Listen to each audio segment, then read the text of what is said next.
ইন্টারিমের সময়ে পরিকল্পনা করে বা মবের নামে যা যা ঘটানো হয়েছে এগুলো আমাদেরকেও খতিয়ে দেখতে হবে। এবং আমি অন্তত যেগুলো নিয়ে আমাদের সমাজে ঐক্যমত্য আছে, কতগুলো মবের ঘটনা যেগুলো সত্যিকার মব, এগুলো তো অনেকটা তৈরি করা হয়, এটাকে মব বলবো কিনা, কতগুলো সত্যিকার মব আছে। আমরা একটা চোর ধরতে পারলে পিটিয়ে মেরে ফেলতে চাই, আমরা একটা ডাকাত ধরতে পারলে পিটিয়ে মেরে ফেলতে চাই।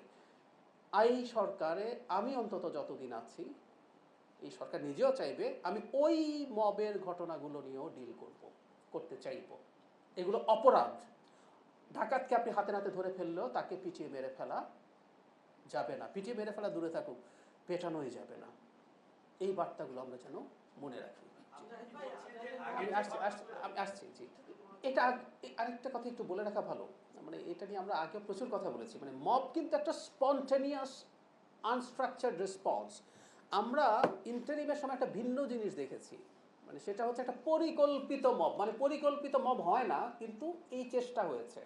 মানে কেউ কেউ বলে যে তোমার ওখানে আমি মব করবো, মব কি বলে করা যায় নাকি? আমি আবারও বলছি, মবের মানে চমৎকার উদাহরণ হচ্ছে আমরা যখন কোনো পকেট মারকে ধরতে পারি, তখন সবাই কিন্তু আমরা স্ট্রাকচার না, প্ল্যান না, একজন ধরেছি সবাই এসে জড়িত হচ্ছে। সো ইন্টারিমের সময় আসলে একটা নতুন ফেনোমেনন তৈরি হয়েছে, যেটাকে আমরা মব বলি। ইন মাই কনসিডারেশন এটা বহু ক্ষেত্রে আসলে মব না, আপনি অর্গানাইজ করছেন।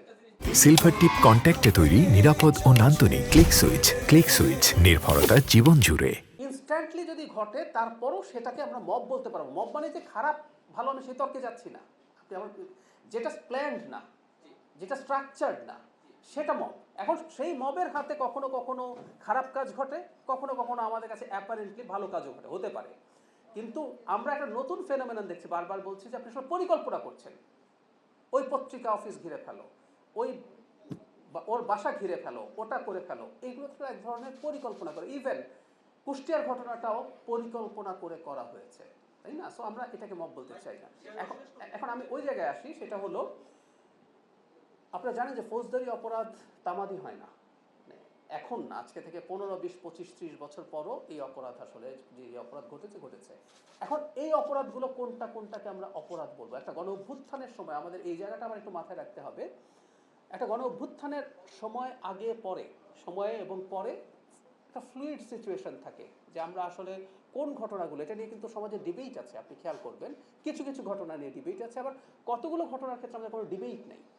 সো আমি একমত আপনার সাথে যে আমরা যদি মবের বিরুদ্ধে কাজ করতে চাই, ইন্টারিমের সময়ে পরিকল্পনা করে বা মবের নামে যা যা ঘটানো হয়েছে এগুলো আমাদেরকেও খতিয়ে দেখতে হবে।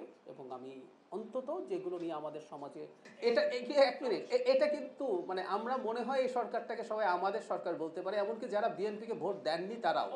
মানে কারণটা হচ্ছে আমরা যখন একটা ফেয়ার গেম মেনে নেই, যে এইটা একটা জেনুইন খেলা, আমি পার্টিসিপেট করেছি, আমি হয়তো জিতি নাই, আমি যাকে জেতাতে চেয়েছিলাম, বাট স্টিল আমরা ওন যেন সবাই করি। আমি এটা ইশতেহার আবার আপনাদের বলতে পারেন, কারণ এটা বিএনপির, এটা আপনাকে মানতে হবে তা না, কিন্তু সরকারটা সবাই যেন ওন করি। আমার বক্তব্য এইটুকু, সরকার ওন করা ডাজন্ট নেসেসারিলি মিন সরকারের সব কিছু সমর্থন করতে হবে, ফর গডস সেক।